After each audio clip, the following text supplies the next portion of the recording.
le talit, c'est la classe. Vous savez ce vêtement qui ressemble à une couverture et qui glisse tout le temps? Eh ben, il n'y a pas plus classe. Mais depuis quand ça existe, le talit? À la base, il existe un commandement qui s'appelle les tzitzit, c'est-à-dire porter 4 fils tressés à chaque coin d'un vêtement à 4 coins. Ce commandement se trouve dans le livre de Bamidbar. On récite ce texte 2 fois par jour dans la profession de foi du Shema Israël. Un poncho quoi. D'après la Torah, chaque frange doit comporter un fil bleu azur. Cette couleur nous rappelle la mer, qui nous rappelle le ciel, qui nous rappelle le trône céleste. Pour résumer, se rappeler Dieu en permanence. Mais de nos jours, pas tout le monde est d'accord sur cette couleur bleue si particulière. Donc certains portent ce fil bleu et d'autres non. Cette obligation de tzitzit n'existe que si on porte un vêtement à 4 coins. Mais il y a 2000 ans déjà, le Talmud nous raconte que des sages de la Torah ne faisaient pas plus que 4 pas sans porter un habit à 4 coins avec des tzitzit.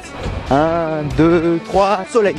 Au XIIIe siècle, c'est repris par le célèbre décisionnaire, le Tour. Et aussi, au XVIe siècle, par le Shulchan Aruch, code des lois juives compilé par Rabbi Yosef Karo. Aujourd'hui, il existe 2 types de vêtements avec tzitzit.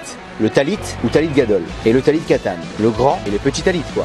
Le talit katan se porte généralement sous les vêtements, de préférence de laine ou en lin, mais peut tout aussi bien être en coton par exemple. Le talit gadol est en laine et porté sur les vêtements, généralement pendant la prière du matin. On le trouve souvent avec de la broderie ou une bande de tissu satiné sur le côté proche de la tête, pour distinguer joliment le haut du bas. Au fil du temps, il est devenu obligatoire de le porter pour la prière du matin en l'honneur de la prière. Et le talit, ça sert à plein de choses.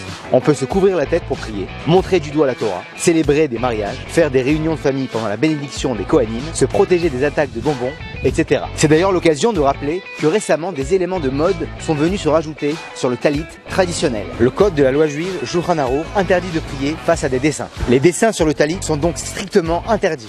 En plus, un talit doit être fabriqué par une personne pieuse avec la crainte de Dieu.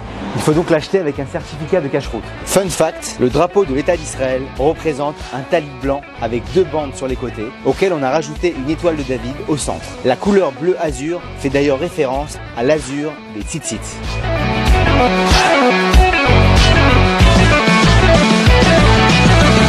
Eh mec, tu vois un talit?